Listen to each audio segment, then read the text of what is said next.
Live from Fargo and serving you on TV, online, and on the go. This is Valley News Live at 5. We begin tonight with new information as authorities have released a description of a suspect in Wednesday night's shooting in a Valley City home. Investigators have also confirmed that the victim was a 19-year-old Valley City man. We were told that the victim is still recovering in a Fargo hospital. Police are still not releasing any names.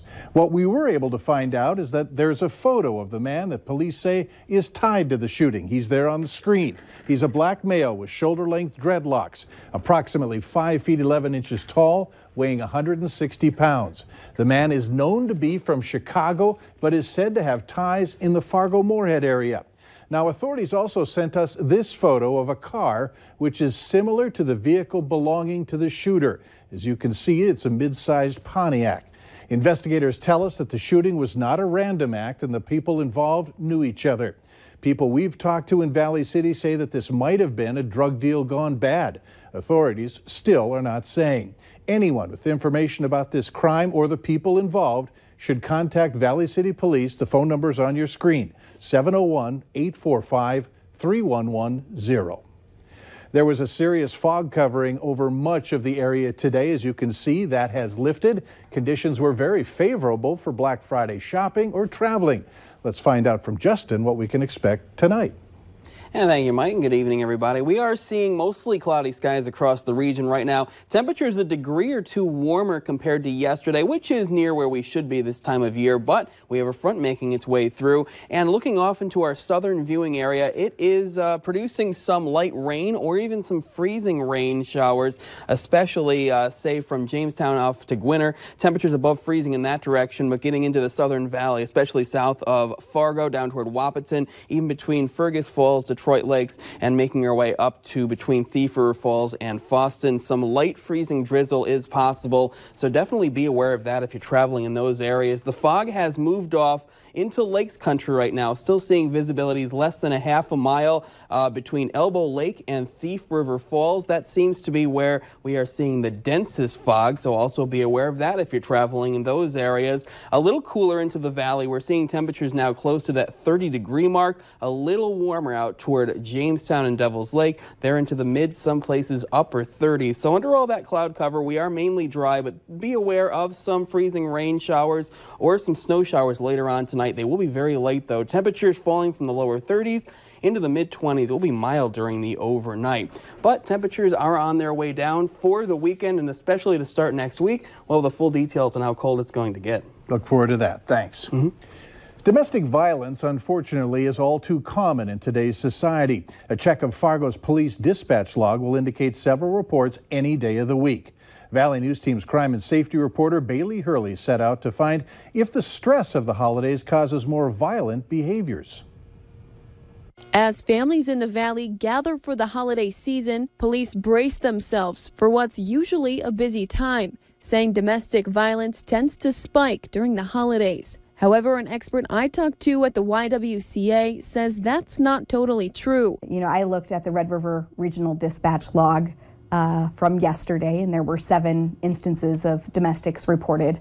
I looked at the same log for last Thursday, a random Thursday in November, and there were 10 reports. Prochnow says domestic violence isn't just isolated acts, but rather a pattern happening whether it's the holidays or not. The reality is that many in our community face violence each and every day, because violence doesn't happen only at 8 a.m. It doesn't happen only at 6 p.m. It doesn't only happen at 2 a.m. But according to the National Domestic Violence Hotline, the holiday season does impact victims reporting their situations, saying they're less likely to reach out for help, prompting Prochnow to remind you to pay close attention when visiting family members this season. And so I might have more exposure to that person during that time. And I do think it's important to look for the signs of that power and control. But also saying you don't always have to be the hero if something is going on. I think oftentimes our initial response is to go into rescue mode because we just want to be helpful. And that's not always helpful to that person or that situation. Suggesting to be a support system instead. encouraging them to come out and do family outings. Oftentimes that isn't something that's allowed by someone who's controlling them. In Fargo, Bailey Hurley, Valley News Live. If you or someone you know is a victim of domestic violence, you can go to our website for more information and click on this story. There are reports of people hearing today's explosion in St. Paul from a mile away. One man's recovering from the blast that happened shortly before 9 this morning. You can see that the damage spreads out to surrounding structures, including nearby homes. The victim was found inside and taken to a nearby hospital, where officials say that he was responsive. The St. Paul fire chief says he believes fire crews rescued a dog and a cat and that they're both alive. 8 adults total that have been displaced at this point that we know of. Again, no other victims at this time, but we will continue to evaluate that and search out any further information, and we can update you as we hear any information on that. Working with XL crews to establish securing of not only electric, but obviously the gas, as you can see across the street. They're taking care of that at this point as well. A nearby restaurant owner says he was just pulling up to his business when the explosion happened. He said he thought he was hit and that the explosion was unbelievably loud. It's Friday, which means it's time to look at this week's Valley's Most Wanted. Police say this man, 37-year-old Michael Allen Bowman, is wanted for unauthorized use of personal ID. That's a felony.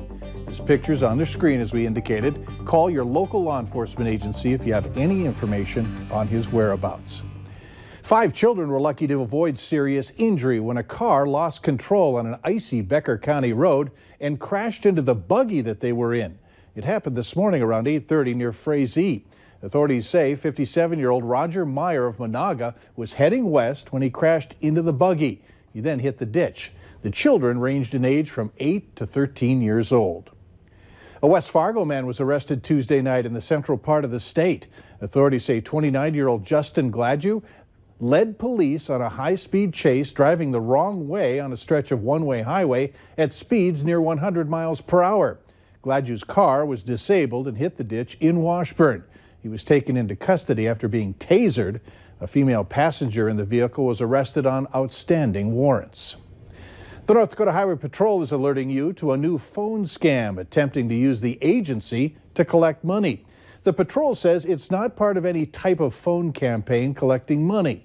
If you have additional information, you can contact the North Dakota Attorney General's Consumer Protection Division. The phone number is 701-328-3404.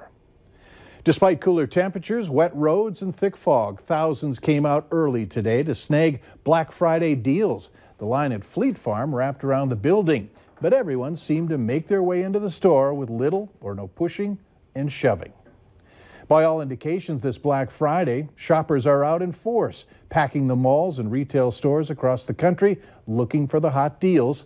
More than 70% of consumers who say they plan to shop this holiday weekend were hitting the stores today. Dan Sheneman explains. All right, let's go! And they're off. Black Friday shoppers looking for that special deal. Great deals everywhere, half off in most stores. Yeah, really good deals. At times, items like these TVs flying off store shelves. Across the country, lines formed early. According to the National Retail Federation, 116 million people are planning to shop in stores or online today.